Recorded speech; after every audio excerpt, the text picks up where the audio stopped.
A APAT reuniu o seu 20º Congresso sobre o tema Crescer Sustentável, Permanecer Competitivo. É meu convidado hoje o Presidente da Associação dos Transitários de Portugal, Joaquim Pocinho, para falar desse e de outros temas. Joaquim Pocinho, obrigado antes de mais por estar connosco e Obrigado. pergunto-lhe, comece por aí, no contexto global atual, é possível ser sustentável e competitivo? Eu diria de outra forma, não podemos deixar de ser sustentáveis e competitivos. A sustentabilidade não funciona se não continuarmos a ser competitivos ou mais, e a competitividade também depende cada vez mais da sustentabilidade. Ou seja, o que é que eu quero dizer com isto? Para que as empresas cumpram com as suas metas de descarbonização, de sustentabilidade, de utilização dos recursos postos à sua disposição de forma mais racional, todo esse processo que é fundamental e que é um processo que não volta para trás, não pode ser feito à custa do nível de vida das nossas pessoas. Isto é, a sustentabilidade não pode ser equivalente a uma menor qualidade de vida, uma menor a capacidade de aquisição dos nossos clientes. Portanto, isso não funciona. O iogurte não pode ficar mais caro por causa da sustentabilidade. Isso é um dado adquirido desta equação, e esse é o desafio com que hoje nos deparamos. Pois, porque há um preço a pagar, evidentemente, pela sustentabilidade. Eu perguntava-lhe, os transitários têm aqui um papel importante, enquanto arquitetos das cadeias logísticas. O que é que podem, devem fazer eles, e por isso é que vocês fizeram o vosso congresso sobre esse mote, o que é que podem os transitários fazer para ser eles próprios mais competitivos e sustentáveis e, por outro lado, têm um papel seguramente de promoção dessa sustentabilidade e dessa competitividade junto dos seus parceiros de negócio. O que é que vocês estão aí no meio, estão no cerne de todo este processo, não é? Sim, nós como transitários, temos um desafio pela frente, que é comum ao resto da economia, que se trata da digitalização das nossas empresas e das nossas operações. Esse é um passo fundamental para repormos a competitividade que eventualmente a sustentabilidade deixa de ter. Portanto, nós temos que recorrer cada vez mais às ferramentas digitais para sermos mais competitivos. Esse é um ponto, e não há forma de pôr a questão de outra forma. Agora, temos que perceber o que é isto da digitalização, porque eu insisto que a digitalização é uma revolução no modo de nós operarmos, é uma revolução nos procedimentos de cima a baixo de uma empresa. A digitalização não pode começar e acabar a nós próprios. A digitalização é um processo que exige uma resposta conjunta de uma comunidade digital. E para isso é preciso o papel, por exemplo, de uma APAT, enquanto associação empresarial, para que as vontades comuns se juntem num processo global de digitalização. A digitalização é, por exemplo, a interligação digital entre clientes e fornecedores. É, através desses processos, a alteração de procedimentos e de paradigmas que até agora estão gastos. É, por exemplo, o fornecimento online de informações aos nossos clientes do estado a permanente do seu transporte. É a capacidade, através da troca de informações online e atempadas de eventuais correções aos planos originais, sem acréscimo de custos e de forma rápida. É, no fundo, a fazer muito mais com menos, é acabar com custos internos das empresas que estão escondidos e que sempre existiram, é, é pôr de facto todos os stakeholders a, a, a funcionar de forma sincronizada no mesmo processo para o mesmo sentido. E isso faz com que as empresas sejam muito mais produtivas, isso faz com que nós possamos encarar os desafios da sustentabilidade do mercado cada vez mais aberto e concorrencial, com novas armas que não temos até agora. É o Pois. estado de espírito, são as comunidades digitais, é o novo futuro que aí vem, e se não o agarrarmos, não temos futuro.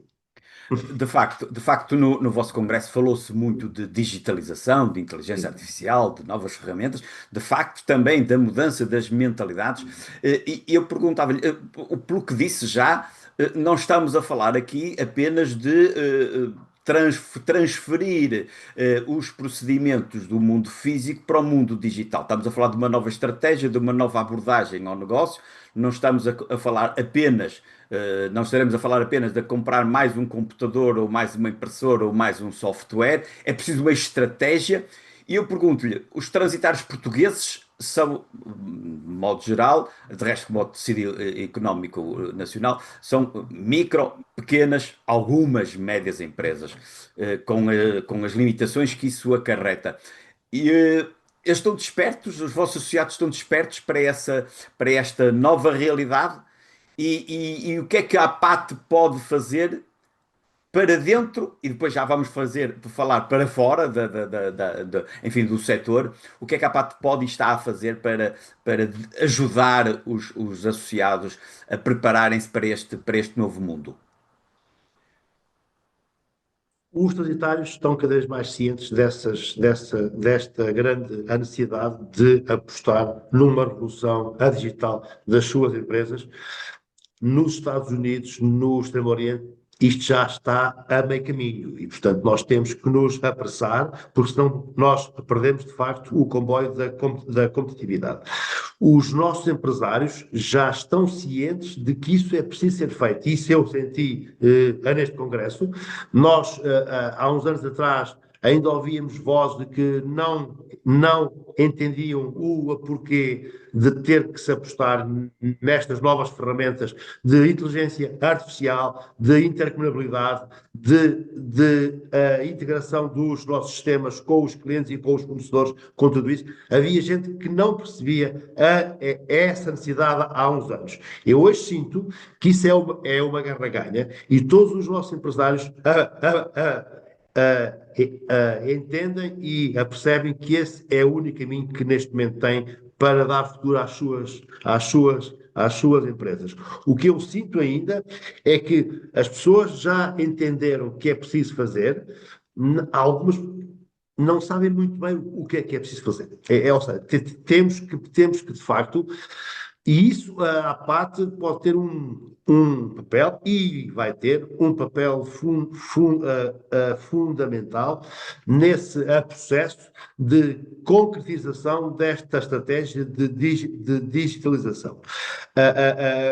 Conforme disse, o processo de digitalização é um processo que decorre, acima de tudo, assenta em comunidades digitais. Portanto, não, eu, para comunicar, tenho que ter outro. Não posso fazer isto, não posso fazer isto sozinho.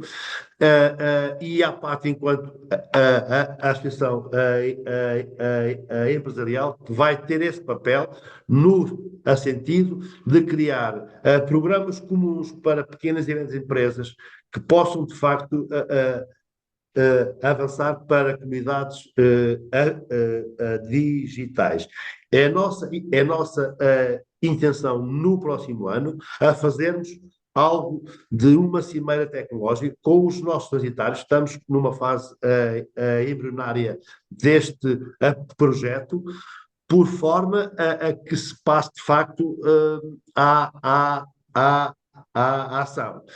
Os nossos transitários, os nossos associados, têm já, e isso é muito positivo, uma visão de que é urgente a partilhar a informação com os seus clientes e com os seus fornecedores. Só assim é que a cadeia logística se tornará mais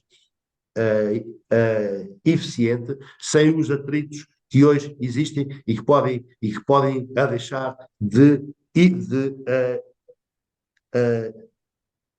existir. Mas não tenhamos dúvidas, esta revolução tem que nascer nos conselhos de gerência ou de administração, tem que nascer nos líderes das empresas. Os líderes das empresas que perceberem isso e que começarem a atuar e a mudar as suas organizações vão ser os vencedores. E vai haver vencedores e vai haver vencidos. Parte dos empresários que têm a obrigação, e sempre tiveram, de ter uma visão para o futuro das suas organizações. Nós estamos aqui, enquanto APAT, muito disponíveis, e disse, vamos no fazer para o ano que vem, uma cimeira temática, para que a vontade que os empresários têm de mudar as suas organizações seja efetiva. E, portanto, passa, acima de tudo, o nosso papel, e temos feito, passa pela sensibilização desta necessidade junto dos nossos associados. Joaquim Focinho, mas a questão não se esgota nos associados, porquanto eles não vivem no mundo à parte, não é? Não vivem numa Certo, bolha. certo. No Congresso falou-se precisamente muito da mudança de mentalidades subjacente a este processo todo de digitalização. Falou-se muito de confiança, de autonomia, de Certo. cooperação. E isto envolve, enfim, desde logo foca nas equipas de cada uma das empresas, mas também foca necessariamente no relacionamento que tem que haver entre, como você disse, já entre clientes e fornecedores, mas também temos aqui todos os outros intervenientes no processo e estamos a falar de todos os outros stakeholders públicos e privados, estamos a falar nas administrações portuárias, estamos a falar nos terminais, estamos a falar na alfândega, estamos a falar em toda essa gente e vocês aí, presumo eu, também têm um papel a desenvolver para promover, para facilitar esse clima de confiança e de cooperação aberta entre todos os stakeholders. Vocês notam que há essa abertura da parte nomeadamente, desde logo, das empresas e instituições públicas, há essa abertura para participar de forma confiada no processo? Sim, ao nível dos nossos clientes, portanto, das empresas que nos fornecem carga para nós operarmos, não há dúvidas que estamos cada vez mais todos na mesma onda. Eu sei de exemplos muito concretos, não vou lembrar aqui, sei exemplos muito concretos de empresas transitárias que já dispõem de integrações informáticas com os seus clientes, de modo a que o telefone já não toca, a decisão de alterar alguma coisa é automática com a integração, os bookings são feitos de forma automática, portanto, eu conheço casos de sucesso de integrações a montante com os nossos clientes, de modo a que as operações de carga e de transporte fluam de forma cada vez mais eficiente. Isso já existe e portanto, estamos em sintonia com os nossos clientes, porque os outros setores de atividade também sentem essa necessidade a par com a nossa, e são os próprios clientes que cada vez mais precisam de informação online e atempada sobre o seu estado da carga, que muitas vezes promovem e puxam pela necessidade de uma integração informática operacional com as nossas empresas. E costumo dizer muitas vezes aos nossos associados: não há melhor contrato de fidelização do que uma integração informática. A gente pode ter os contratos que nós quisermos de fidelização, ao fim de 2 anos são automaticamente renováveis ou não. Uma integração informática, quando bem feita e útil para ambas as partes, é o melhor instrumento de fidelização que há com os nossos clientes. Portanto, isto é juntar o útil ao agradável. Já quanto a jusante, digamos, com autoridades, com portos, com aeroportos, com as autoridades alfandegárias, vemos muitas vezes que essas soluções nascem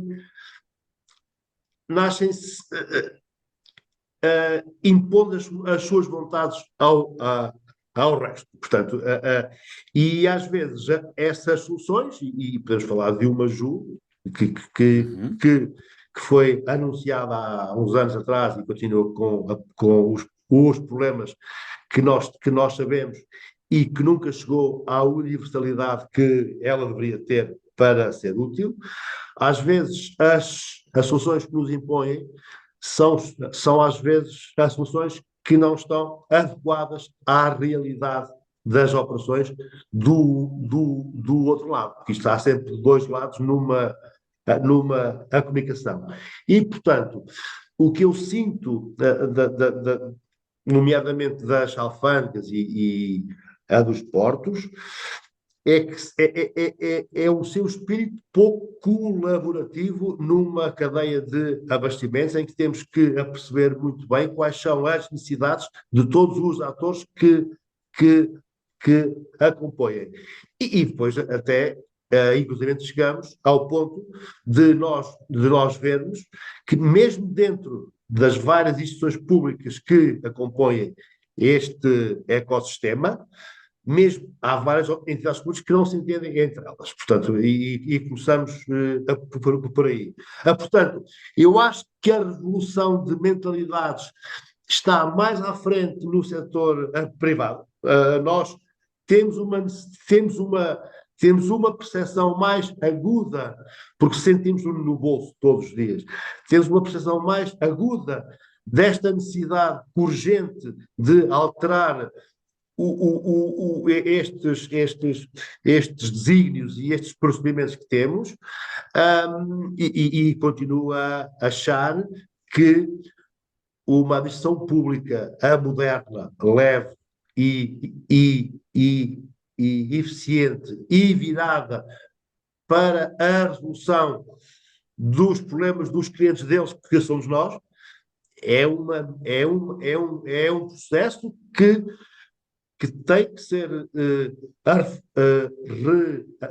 reforçado por quem neste momento a dirige, pertence à reforma do Estado, que tem começado por alguma mudança de mentalidades, que passa por uma primeira fase de deixarem de pensar que estão no centro e que tudo o resto tem que se adaptar.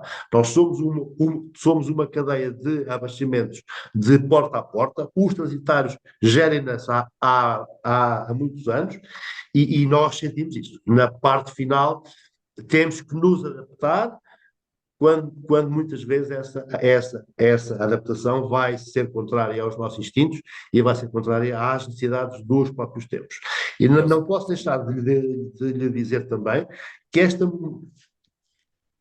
mudança passa também pelo reforço dos transportes intermodais. E isso é outra conversa, mas passa também vamos já pegar nela. Vamos já pegar nela.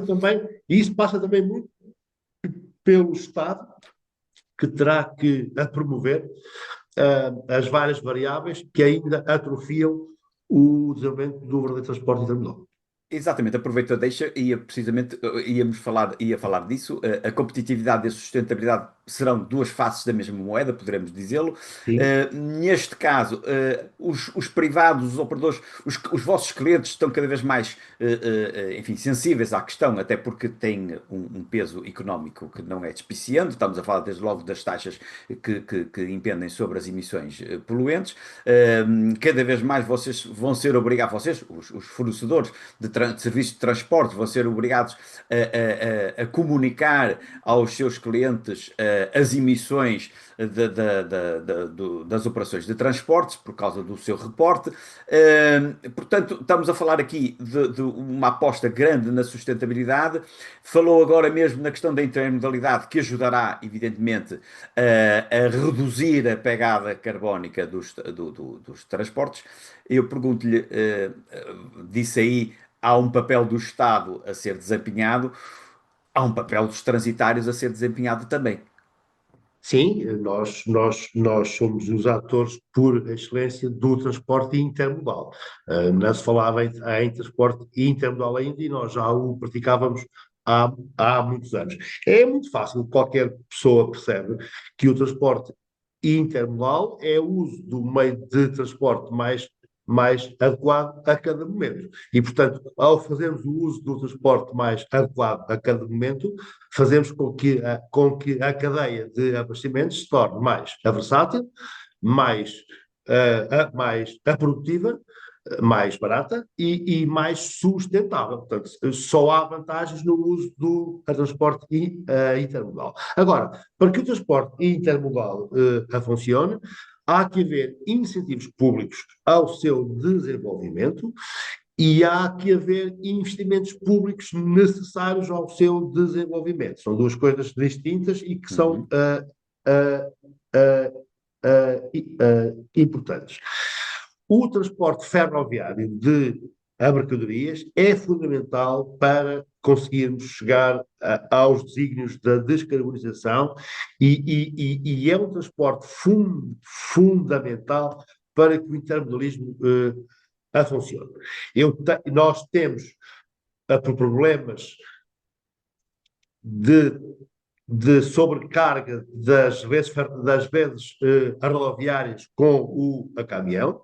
Nós temos problemas uh, de carbono com os caminhões de longa distância. Atenção que o caminhão é um transporte fundamental para o intermodal. O caminhão é o que abraça tudo. Eu não quero menorizar o caminhão. O caminhão é fundamental para que o transporte seja versátil, para que o transporte seja o mais eficiente possível. O que eu digo é que há elos deste transporte em que se usa o caminhão, em que seria usado o transporte ferroviário, por exemplo, ou o transporte marítimo de curta distância, ou entre outros. Portanto, não é o caminhão é fundamental, a última milha é feita em caminhão, não há outra maneira de o fazer e ele abarca e abraça todos os outros meios de transporte. Agora, é fundamental que se desenvolva o transporte Os investimentos. ferroviário e é preciso também que se desenvolva os interfaces necessários para que o transporte intermodal funcione. Eu não posso entender que um porto como o de Lisboa seja abastecido em mais de metade, ou muito mais de metade da sua carga, em caminhão que passa por uma cidade de 3 milhões de pessoas. Eu preciso de perceber, nós precisamos de saber onde é que os portos secos se vão ser feitos, qual é a capacidade do Estado de inaugurar novas alfândegas nos sítios onde elas são necessárias e não onde elas não são necessárias. Eu preciso de alfândegas em portos secos no interior do país. Eu preciso de corredores logísticos que me levem a minha carga de forma muito eficiente para o terminal portuário, e para isso é preciso os investimentos públicos que eu não vejo, e é preciso, acima de tudo, o incentivo legislativo para que o transporte ferroviário seja verdadeiramente competitivo e eficaz, porque ele eficiente é. Agora, tem que ser eficaz, tem que haver muito investimento na a ferrovia, nas intercomunicações, nas intercomunicações entre os vários meios de transporte, e isso eu não vejo, e eu neste momento só vejo aqui, que já não é mal, processos de intenções, e vejo-os de forma muito bem estruturada, com o problema bem analisado, mas depois falta-me as promessas concretas de o quê, quando e como e a que horas. Falta a implementação, não é? Ora bom, isso permite fazer a ponte para um tema que é da atualidade, foi a apresentação recente da estratégia Portos 5+, onde, enfim, centrada embora nos portos, poderia, e dá ali alguns toques, se me é permitida a expressão, na questão da intermodalidade. Eu perguntava-lhe que apreciação global faz da estratégia Portos 5+.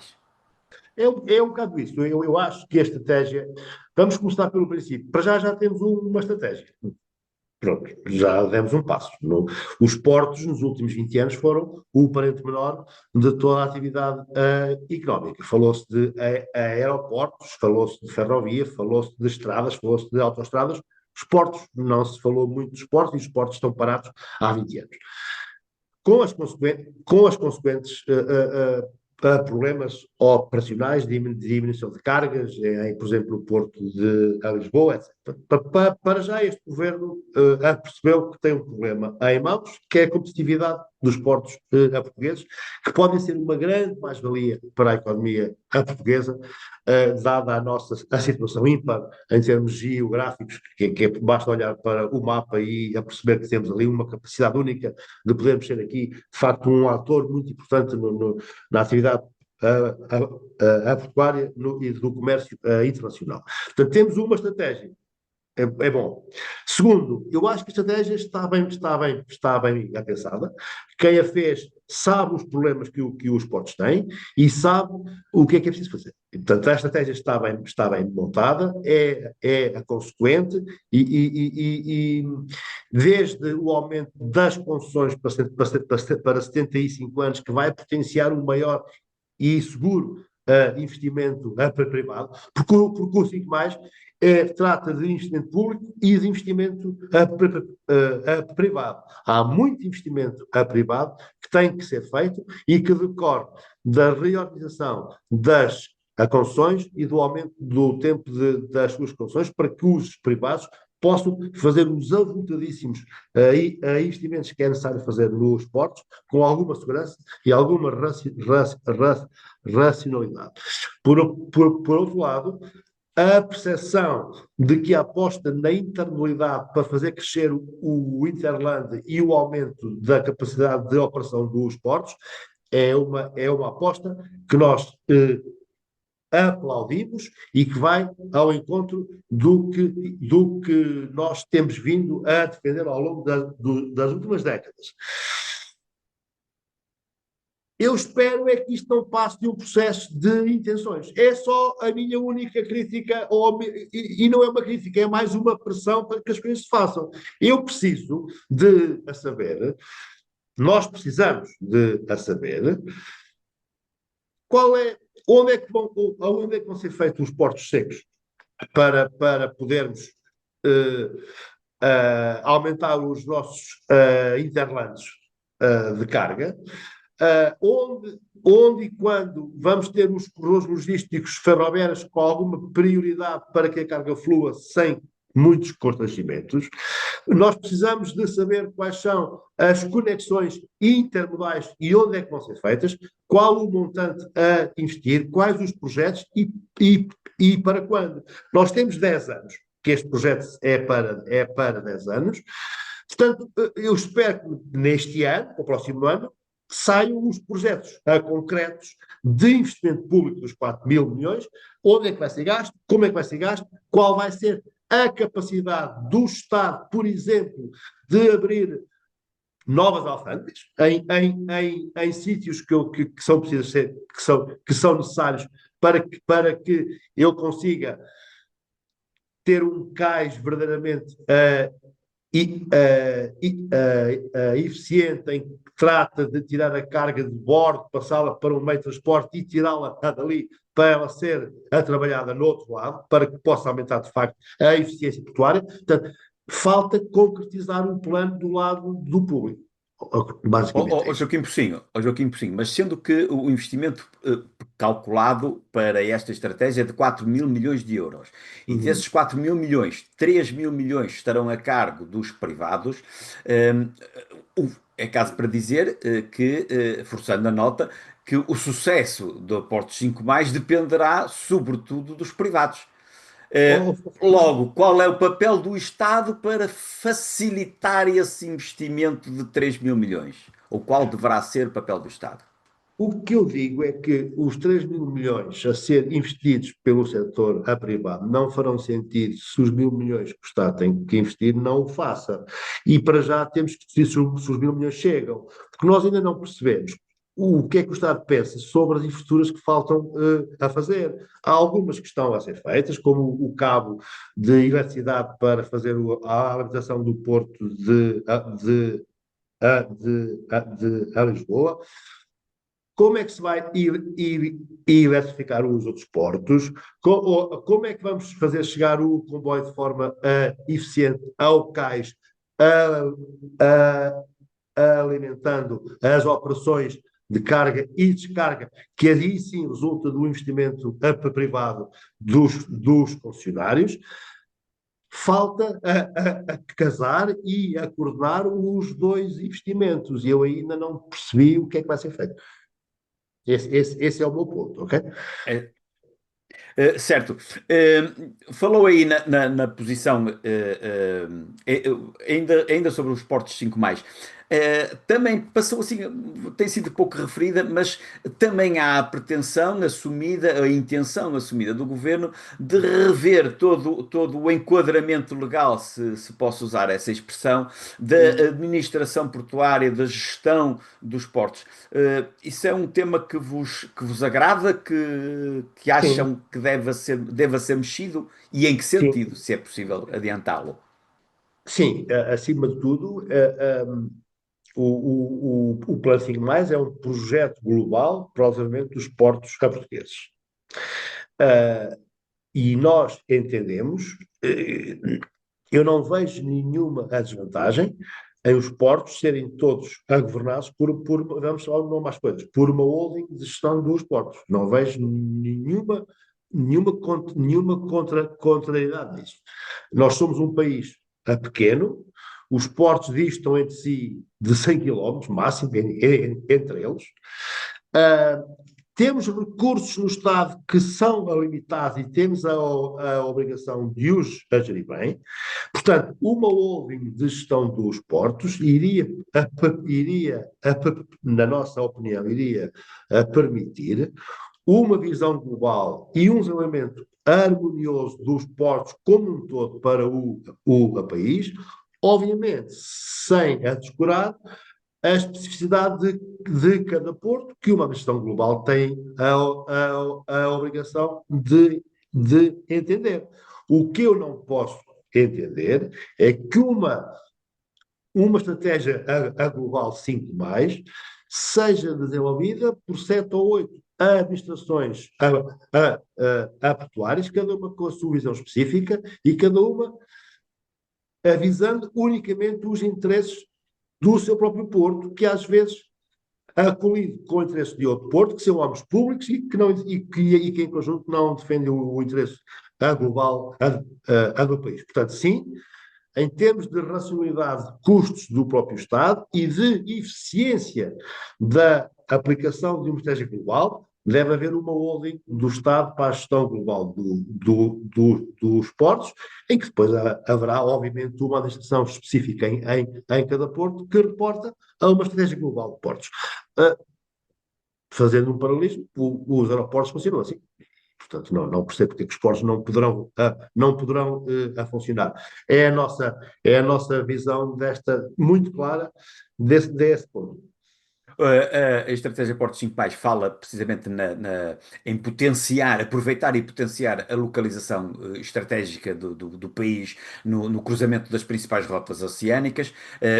O Joaquim Porcinho também já falou nisso, de que no nosso lugar ímpar para podermos, enfim, aproveitar o desenvolvimento do comércio internacional e, portanto, extravasar muito o nosso curto mercado nacional, que é pequeno, obviamente, e, de novo, os transitários serão chamados aí a desempenhar um papel importante até pela sua postura global na economia, não é?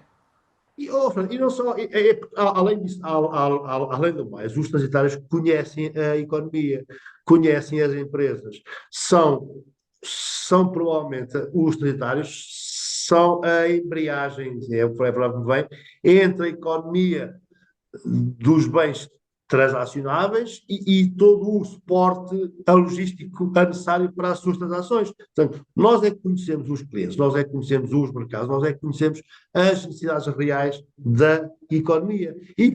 Portanto, somos um ator fundamental porque conhecemos as necessidades e, ao mesmo tempo, sabemos quais são as soluções para os paradigmas novos que se avizinham aí. Portanto, sim, somos fundamentais e sem nós a cadeia logística não funciona, nunca funcionou e não vai funcionar. Somos necessários para o futuro de uma cadeia logística cada vez mais eficiente e ao serviço, acima de tudo, do consumidor final, que é onde nós nos posicionamos, que são os nossos clientes finais. Joaquim Pocinho, já temos então uma estratégia para os portos, mas continua a faltar o plano logístico, não é? Falta, e falta um plano logístico ah, que, que esteja coordenado com o plano rodoferroviário deste país, e isso tarda. As plataformas logísticas e os portos secos posicionados estrategicamente no nosso território têm vários papéis a desempenhar e eu não percebo porque é que o poder político não o faz e não o entende. Para já, o interior do país precisa urgentemente de investimento público. E, portanto, portos secos no interior do país, na Guarda, em Castelo Branco, em Elvas, onde quer que vocês querem, onde eu estou a mandar nomes para o ar, mas é sem a consequência. Os portos secos do país têm que ser desenvolvidos de forma a termos um território harmoniosamente desenvolvido em toda a sua extensão, deixando o grande acondicionamento que existe no litoral, é um ponto. Depois, os portos secos, num plano verdadeiramente nacional logístico, iria potenciar com toda a certeza o Interland dos portos por Espanha dentro. É fundamental que a gente ganhe cota de mercado nas Extremaduras de Espanha. Nós tivemos uma apresentação muito interessante no nosso congresso sobre as potencialidades do Interland dos nossos portos, que chega à Galiza, às Astúrias, a Salamanca. Nada disso está desenvolvido de forma consequente. Vamos aproveitando em spot algumas oportunidades de negócio que surgem, mas nada de muito concreto e de sustentável. Portanto, os portos secos são fundamentais para um plano de aprofundamento dos interlands e de cote a mercado dos portos. Em Espanha, posso lhe dizer que os portos secos são da responsabilidade da IP de lá, portanto, da infraestrutura da IP, das infraestruturas a Portugal, porque eles fazem, o que é que eles fazem? Fazem a coordenação entre a ferrovia, que também é da sua própria responsabilidade, e os portos secos, para arranjar verdadeiros corredores de carga. Isso em Espanha está muito desenvolvido e em Portugal, portos secos e plataformas turísticas não estão no âmbito do investimento público. E eu acho que em zonas que estão economicamente deprimidas, que basicamente é metade do nosso território a partir dos 100 quilómetros do mar para dentro, só aí é verdadeiramente necessário o investimento público como uma ignição original para o desenvolvimento económico, e esses portos secos iriam ser fundamentais por todas as suas razões. Para desenvolver o interior do país e o território de Portugal como um todo, para descentralizar as operações altamente congestionadas junto às zonas mais urbanas e, acima de tudo, como estratégia para olharmos para o país com o Interland mais 100 ou 200 quilómetros para lá da nossa fronteira. São aspectos fundamentais. É preciso uma visão nacional para este assunto e, acima de tudo, é aqui que é preciso também investimento público. Muito bem, Joaquim Focinho, o nosso tempo, a nossa conversa vai longa, mas enfim, as coisas são como as cerejas, poderíamos estar aqui o dia todo. Eu não resisto a colocar-lhe uma última questão, que é esta. A APAT está a comemorar os 40 anos de existência. Os E 50. eu, 50, perdão, 50 anos. Eu peço-lhe um exercício de muita futurologia e como é que vê os transitários daqui a 50 anos? Não estaremos cá, certamente, nem você, nem eu, para ver, estarão os nossos filhos, os nossos netos. Exatamente. Como é que vê o setor daqui a 50 anos? Fernando, eu neste momento já não sei se um transitário é uma empresa de transporte, o transitário tem futuro. Se é uma empresa de transporte, é uma empresa de alta tecnologia. Eu já não sei o que é um transitário. Portanto, eu vejo os transitários daqui a 50 anos como empresas de tecnologia de ponta, porque, acima de tudo, os transitários são empresas de interconexão de várias vontades. E, portanto, nós somos o depositário de várias vontades, desde o nosso cliente de carga, ao transportador, ao armazém, à alfândega, ao porto, ao aeroporto, ao armador. Nós somos o depositário de várias informações de vários sítios que nós temos que a tratar e dar-lhe um sentido único e produtivo para o nosso cliente. Portanto, eu vejo os transitários daqui a 50 anos muito tecnológicos, muito procedimentados e, e, e, muito especializados nas suas funções. É assim que eu os vejo. Acima de tudo, vejo os transitários da seguinte forma: a sua, digamos, o nosso ADN, o que nós damos à economia é perene. Há 50 anos era o mesmo que vamos dar daqui a 50 anos. São as soluções multimodais de transporte para as cargas, para os bens transacionáveis. Essa necessidade da economia e o nosso papel na economia é a constante. O nosso papel não vai a mudar e a necessidade dos transitários existirem não vai desaparecer. A maneira como vamos fazer é que vai ser radicalmente diferente.